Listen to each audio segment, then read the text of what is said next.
O que faz uma lei ser, bem, justa? É simplesmente a força de quem a impõe? Ou será que é a força das ideias por trás dela? Hoje a gente vai mergulhar a fundo em como a razão, e não o poder bruto, é o que dá a verdadeira legitimidade para uma democracia, usando como guia o pensamento do filósofo Robert Alex. Essa é a pergunta de US$ 1 milhão, né? Por que a gente segue certas regras e outras não? O que faz uma lei ter autoridade sobre a nossa vida? A resposta para isso, olha, é o que separa um sistema justo de uma tirania. E aqui, a diferença fica cristalina. De um lado, a gente tem o famoso manda quem pode, obedece quem tem juízo. É imposição. Do outro lado, a gente tem um convite para conversar. A democracia de verdade não chega impondo, ela convence.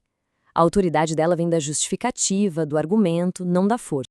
Então tá, como é que se constrói essa legitimidade? Ela não aparece do nada. Pensa na fundação de um prédio. Ela precisa ser muito, mas muito sólida.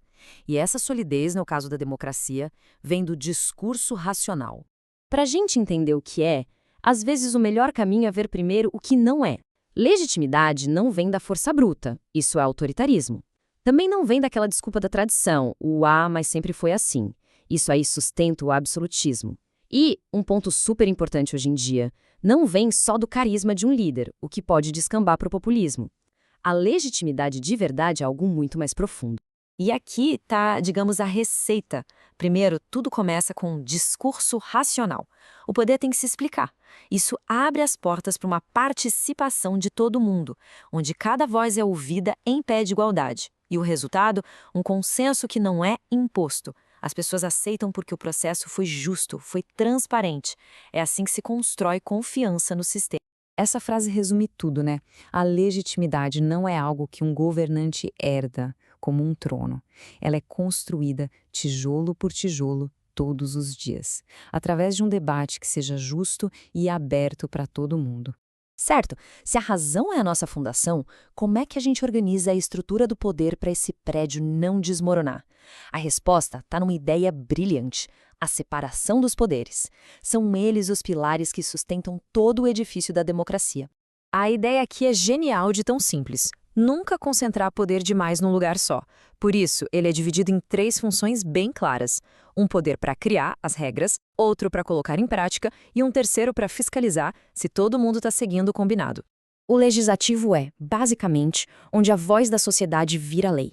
É o grande palco do debate, da representação do povo. É ali que as grandes regras do jogo são definidas, valendo para todo mundo. Ok, a lei foi criada. E agora? Alguém precisa fazer a coisa acontecer. Esse é o papel do executivo. Ele administra o dia a dia do país, faz os serviços funcionarem e, como o próprio nome já diz, ele executa o que foi decidido lá no legislativo. E para garantir que ninguém vai sair da linha, entra em campo o judiciário. Ele é como se fosse o guardião das regras do jogo. Ele resolve os conflitos e, o mais importante, protege os direitos de cada cidadão contra qualquer abuso de poder. E é aqui que a mágica acontece. Nenhum poder é absoluto, percebe?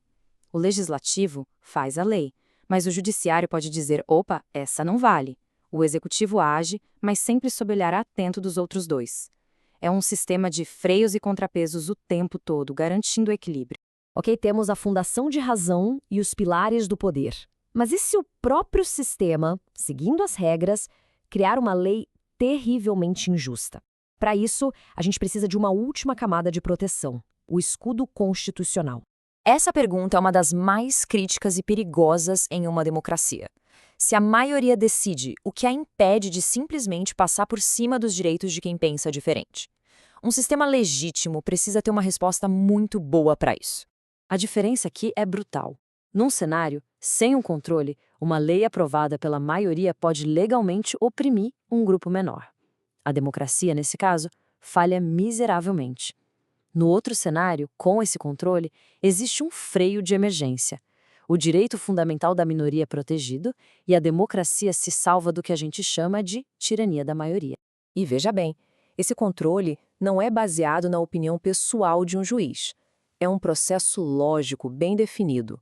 A lei é questionada. Um tribunal revisa com independência. Ele justifica a análise com base em critérios racionais, como necessidade e proporcionalidade. E só aí vem a decisão. É a razão em ação, mais uma vez. Agora, vamos juntar todas as peças desse quebra-cabeça. A fundação, os pilares e o escudo não são coisas separadas. É a combinação deles que forma a arquitetura completa de uma democracia que se sustenta.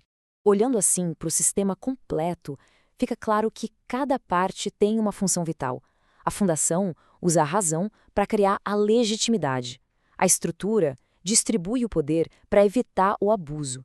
E o escudo entra para garantir que os direitos de todos, sem exceção, sejam respeitados. Legitimidade, equilíbrio e proteção. Essa é a forma. No fim das contas, a grande lição é que a democracia não é um espetáculo para a gente só assistir. Ela é, na verdade, uma conversa contínua. E se a legitimidade nasce justamente dessa discussão, a pergunta que fica para a gente refletir é: como é que estamos participando dessa conversa? A gente está exigindo razões e justificativas ou estamos só aceitando a lei do mais forte?